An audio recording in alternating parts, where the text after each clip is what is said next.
Bonjour, je m'appelle Rosemine, je suis congolaise d'origine vivant à Kinshasa. Je suis la maman d'Alexandra, une congolaise vivant au Canada, à Québec, précisément dans la ville des Trois-Rivières où elle est étudiante à l'université et elle combine avec un job étudiant. Je fais cette vidéo parce que ma fille est introuvable depuis le mercredi. Le lundi, nous, on a très bien échangé avec elle, tout était normal, tout était parfait, très bien. Le mardi, son papa l'a écrit, son papa a parlé avec, lui a dit, je vais envoyer ton argent de loyer le mercredi ou le jeudi.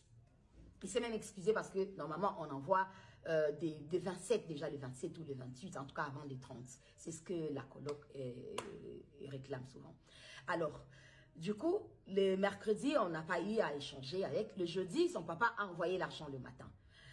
Et après, il a écrit les messages après. Comme toujours, souvent l'habitude, elle a l'habitude de recevoir et puis dire, ok papa, j'ai reçu, mais là je suis soit à l'université ou je suis à mon job étudiant. Dès que je finis, soit tout de suite après, je récupère ou bien ma journée, elle sera chargée, je vais récupérer demain comme je n'aurai rien à faire. Ça a toujours été ça. Mais il n'y a pas eu de feedback de sa part. Le jeudi, là, quand on a envoyé l'argent. Mais on s'est dit, bon, comme toujours, parfois elle revient toujours et tout à dire, non maman, tu sais, j'étais un peu occupée, j'étais au boulot et tout, et j'avais examen, j'étais à l'université, j'étais tout ce qui va avec. Parce que parfois il arrive, vous arrivez à parler directement, quand vous vous appelez ou bien quand vous vous écrivez. Parfois aussi il arrive, vous savez, avec les fuseaux horaires, vous pouvez laisser un message et la personne vient vous répondre après ou des heures après vu le fuseau horaire.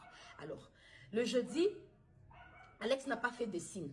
Ça nous a inquiétés. Alors on s'est décidé, non, le vendredi, de contacter sa coloc. Nous, c'était le matin, eux là-bas, c'était le matin, il fallait attendre qu'ils se réveillent. Nous, c'était à 14h. Là, il était 14h, je crois 6h chez eux ou 7h. On appelle Louane. Son papa a parlé avec, mais moi aussi. Moi, je parle de mon appel à moi, la maman. J'ai parlé, je dis, allô Louane, ça va et tout. Ça fait que je n'arrive pas à joindre Alexandra. Elle me dit, oui, ça fait 2 jours que moi je l'ai vu. Moi, personnellement, j'étais à la maison et ça fait 2 jours que je l'ai vu. Et là, ça fait 2 jours, moi, je ne suis pas à la maison. Je suis chez mon copain ou chez mes parents et voilà. Mais vous pouvez me laisser à l'heure de ma pause, j'irai à la maison. Je vais essayer de voir si je vais la contacter, la voir et puis vous revenir vers vous. Je dis, mais là, je suis vraiment très inquiète, Louane. Je ne sais pas. Oui, madame, je vous comprends très bien et tout. Alors, j'attends un peu et tout, et puis je lui rappelle encore et tout. Je suis pas encore partie et tout, mais après, je pars dites-moi dans combien de temps. Non, dans une demi-heure, peut-être je serai. Ouais. Je dis, ok, d'accord. Après, tout de suite, après quand c'est raccroche, elle m'envoie un SMS, parce qu'avec avec Louane, je ne parle pas sur WhatsApp. C'est juste l'appel normal. L'appel normal et tout. Donc, elle me fait un SMS pour me dire, faites-moi, rappelez-moi, j'ai la suite... et j'ai les nouvelles de mon coloc. Je rappelle tout de suite. Allô? Oui, j'ai mon coloc qui m'a dit qu'il a déposé le mercredi à l'île de Cantan. J'ai dit, un coloc? J'ai dit, mais Louane, je ne savais pas qu'il y avait un coloc. J'ai pensé que vous habitez que vous deux, ma fille et vous et tout. Elle me dit, non, il y a un coloc. Et après, il y a votre fille, l'autre coloc. Bon, personnellement, je me suis dit, si déjà ma fille ne m'avait jamais dit qu'il y avait un coloc, peut-être elle s'est dit, vous savez, nous sommes des mamans africaines, on est parfois un peu parano et tout, je n'allais peut-être pas accepter qu'elle habite là où il y a un garçon, parce que je savais qu'il n'y avait que la fille ou laquelle, c'est elle la mairesse, qu'on a fait le bail, et voilà. Et on savait qu'elle qu'on est toujours en contact. Et sur les vidéos qu'elle avait envoyées, bref, je savais que Alex n'habitait qu'avec Louane. Je n'étais pas au courant du colloque. Bref, ça. Après, elle me dit, je lui demande, passe-moi le numéro du colloque en question. Elle dit non, déjà, je savais qu'il ne va pas vous répondre et tout, parce qu'il a travaillé de nuit, il est rentré, il va dormir. J'ai dit, bon, puisqu'il vient de vous donner l'information maintenant, qu'il a eu Alex, il a déposé Alex à l'île de Cantan. Donc, je pense que je suis sa maman, je suis inquiète. Il peut aussi me donner la même information, comme ça que je puisse parler avec lui. Je vous envoie quand même le numéro, mais je sais qu'il ne répondra pas. Elle envoie le numéro, j'appelle, il décroche pas, il décroche pas, il décroche pas. Et puis après, finalement, Et il décroche quelques temps après et j'attends la voix de Louane à côté. Donc, j'ai compris que Louane, elle avait pris justement sa pause en question pour aller à la maison pour vérifier comme elle m'avait dit. Alors, il me dit, oui, j'ai déposé votre fille mercredi à 15h40 à l'île de Cantan. C'est là où j'ai déposé votre enfant. Et c'était la dernière fois que je l'ai vue et elle n'est plus revenue à la maison. Alors je lui pose la question, je dis, mais comment vous savez qu'elle n'est pas revenue à la maison? Parce que sûrement, vous avez des programmes différents. Vous pouvez aussi être à votre truc, vous pouvez être occupé, elle aussi. Il dit, non, moi je suis des 3h du matin ou des 3h à 3h, je suis plus de temps ici. Donc si elle était revenue, je l'aurais su et tout. Donc, elle n'est pas revenue depuis le jour où je l'ai déposée à l'île de Cantan. Et je me rappelle encore, Louane m'avait dit, pendant qu'on parlait d'abord au téléphone, elle m'a dit, ah tiens, je me rappelle que hier, j'étais venue à la maison, j'ai vu sa chambre, la porte de sa chambre, la porte était ouverte, mais je n'ai pas entendu de bruit, je ne l'ai pas vue elle. Donc, je ne l'ai pas vue elle, la personne. J'ai dit, ah ok, d'accord. Alors, je leur demande, j'ai dit, s'il vous plaît, contactez la police. Comme ça, plaignez-vous que votre coloc, et vous ne voyez pas votre collègue, vous n'avez pas les nouvelles de votre coloc depuis le mercredi. Alors ils me disent non, on ne peut pas appeler la police parce que la police ne prendra pas en considération les amis que le parent. Donc ça sera mieux vous-même appeler la police et tout. J'ai dit non, mais je préférerais que vous appeliez la police. Maintenant qu'on était en train de parler, ils m'ont envoyé, ils m'ont texté un SMS, le numéro de la police. J'ai dit mais j'aurais quand même aimé que vous aussi, vous appelez la police et après comment je vais appeler la police? Vous dites à la police que sa maman aussi s'est plaint auprès de nous et c'est comme ça qu'on vous appelle pour savoir comment est-ce que, voilà, on fait la plainte en fait, ensemble. Ils ont dit, bon, c'est ils avaient dit au téléphone non, mais bon, après, j'ai raccroché pour moi, trouver la solution de comment trouver à appeler la police. Et après, je reçois le message de Louane qui me dit, voulez-vous me rappeler? J'ai rappelé directement et tout. Elle me dit, la police est là, on a dû contacter la police. Alors, je prends la police. Et il me demande, eh oui, madame, il pose la question normalement et tout. Quand est-ce que vous avez eu votre fille pour la dernière fois? Comment est-ce qu'elle s'appelle? Donnez-nous son numéro de téléphone, tout ce qui va avec. Et tout, vous savez tout ce qu'on demande et tout. J'ai tout donné, tout ce qui était comme information et tout ça. Et la police m'a dit, rappelez-nous dans 15 minutes. Ok, j'ai raccroché dans les 15 minutes. Vous savez, une maman j'étais là dans les 15 minutes. Je rappelle dans les 15 minutes et la police me dit, le téléphone de votre fille a émis pour la dernière fois le mercredi à 15 h. Alors, je dis, depuis le mercredi à 15 h, oui, depuis le mercredi à 15 h que ça a cessé d'émettre. Mais depuis tous ces temps-là, elle recevait en fait son SMS, ça faisait toujours des traits, tous les vendredis là en question. Parce que là, quand je sais que je vous parle, là où je parle avec la police, c'est déjà genre vendredi à l'heure de chez nous, peut-être à 16 h, 17 h, 18 h, un truc comme ça. Après, je suis restée plutôt en contact avec la police. La police, ils m'ont passé le numéro, appelé le numéro, tel numéro et tout. Ils m'ont donné le numéro. Donc, je me suis mise maintenant avec la police et tout. J'étais là avec eux et tout. Ils ont dit, OK, on commence les recherches. Ils m'ont dit, on est au moins à 40 personnes. On est là et tout, à chercher votre fille, à essayer de savoir qu'est-ce qui s'est truqué, où est-ce qu'elle est, où est-ce que... on est déjà chez elle ici à la maison. On est arrivé. On va prendre, je sais pas. Bref. Tout ce qui est faux pour pouvoir retrouver votre enfant. J'ai dit, ok, d'accord.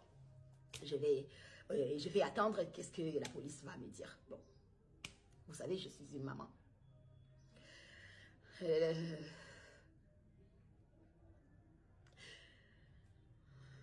J'ai envoyé ma fille au Canada pour aller étudier parce que le Canada, c'est un très beau pays, un très bon pays qui offre des choses tellement meilleures, qui offre la sécurité déjà premièrement. Et c'est par là que j'ai voulu que ma fille aille là-bas. C'est mon seul et unique enfant. C'est le seul enfant que j'ai eu. C'est le seul enfant que j'ai accouché. C'est la fille que j'ai eue à mes 16-17 ans, quand j'étais petite. Et j'ai souffert de ma vie. Et j'ai souffert. Et j'ai dit que ce que j'ai vécu, ma fille n'allait pas le vivre.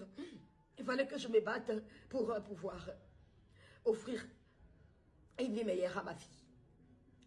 Alors, c'est pourquoi j'ai envoyé ma fille au Canada pour aller étudier. Je suis une mère à ce moment, tellement triste. Mais Alex, je m'arrêtais de dire, ma fille, reste forte. Je n'arrêterai pas de te chercher jusqu'à ce que je te retrouverai, mon enfant, mon bébé. On a un slogan, ma fille et moi. Alex et maman contre le monde entier.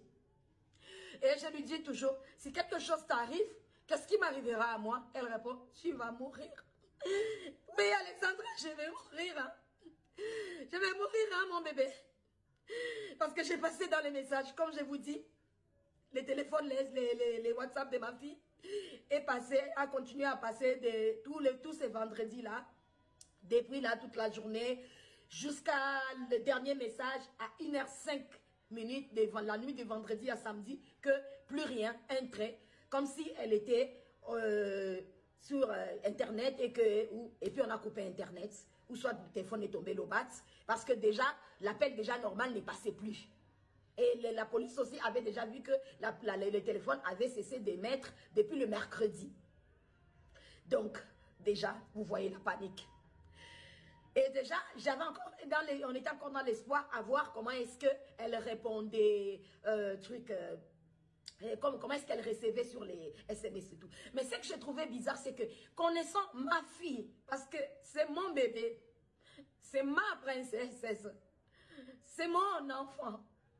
Tout ce que j'ai eu, ou tout ce que j'ai fait, ou tout ce que j'ai été dans mon passé, où je ne sais pas ce que je peux dire comme adolescente, comme je ne sais pas quoi. J'ai dit, ma fille ne vivra pas la souffrance que moi j'ai vécue. Ma fille ne vivra pas tout ce qui est noir, tout ce qui est quoi que ce soit. Et c'est une fille que j'ai élevée dignement.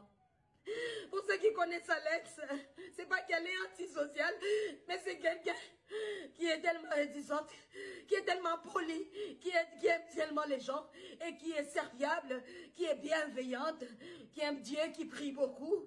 C'est une fille que j'ai appris dans la vie de suivre le Seigneur, donc vraiment de connaître Dieu, parce que Dieu a fait des merveilles pour moi, parce que déjà à arriver à ce que j'ai vécu, et jusqu'à arriver à tout ce que j'ai vécu, elle et moi, tombée enceinte à 16 ans, 17 ans, pour, voilà, et puis avoir mon enfant, il faut déjà imaginer qu'est-ce que j'ai dû endurer pour arriver là et tout, à passer par le Cameroun où elle est née, et Congo-Kinshasa, partir Lubumbashi, et revenir ici, et partir en Afrique du Sud où elle a fait les études encore, et après l'envoyer au Canada pour l'université. Donc vous pouvez bien imaginer le parcours que j'ai fait. Donc je me suis donné, battu, bec et ongle.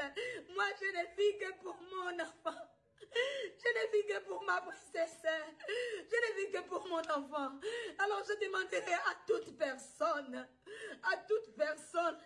qui pourra avoir des nouvelles, je ne sais pas, des indices, quelque chose qui pourra nous aider, qui pourra aider la police canadienne, parce que la police canadienne, elle travaille, elle continue encore à travailler maintenant, mais je pense que par mon devoir de mère, je ne peux pas rester comme ça, il faut bien que je fasse... Il faut bien que j'alerte le monde. Il faut bien que je ne peux pas rester comme ça meurtrie. C'est pourquoi j'ai fait cette vidéo. Alex, retiens bien que maman n'arrêtera pas de te chercher. Maman n'arrêtera pas de te chercher jusqu'à te retrouver. Non, maman n'arrêtera pas. Et le Seigneur est avec toi. Le Seigneur sera toujours avec toi. Et le Seigneur ne va pas t'abandonner. Le Seigneur ne va pas m'abandonner moi. Le Seigneur ne m'abandonnera pas. Alors je vous en supplie, aidez-moi à retrouver ma fille. Aidez-moi à retrouver mon bébé. Cela fait des jours que je ne bois pas, je ne mange pas, je ne dors pas. Je ne sais même plus comment fermer l'œil ni comment vivre. Je demande à tous ceux qui vivent à Trois-Rivières, s'il vous plaît, aidez-moi à retrouver mon bébé. À toute personne qui a des nouvelles d'elle, aidez-moi à retrouver cette fille, cette jeune fille qui est venue au Canada parce que c'est un beau pays, c'est un bon pays qui offre tellement de choses. Un pays avec beaucoup de sécurité, un pays pour un avenir meilleur, comme j'ai toujours dit, comme je lui ai toujours dit. Je dis ce que je n'ai pas eu. Toi, je vais te l'offrir à toi, mon bébé. Toi, tu l'auras. Aidez-moi. Aidez-moi, je suis une maman perdue.